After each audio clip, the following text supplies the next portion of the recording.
கிளக்குதடி பின்னவராலே குத்து கிழக்கிறிய உன் கத்தி விடி பார்வையாலே.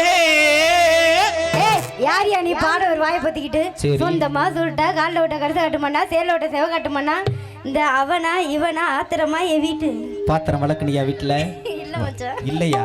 அதனாலதான் நான் உன்னை கேட்டேன். நீ விளக்கம் மாட்டேன்னு எனக்கு தெரியும். ஏய் கூப்பிடுறா அவளை மூஞ்சியை பத்துருவேன் கூப்பிடுறா.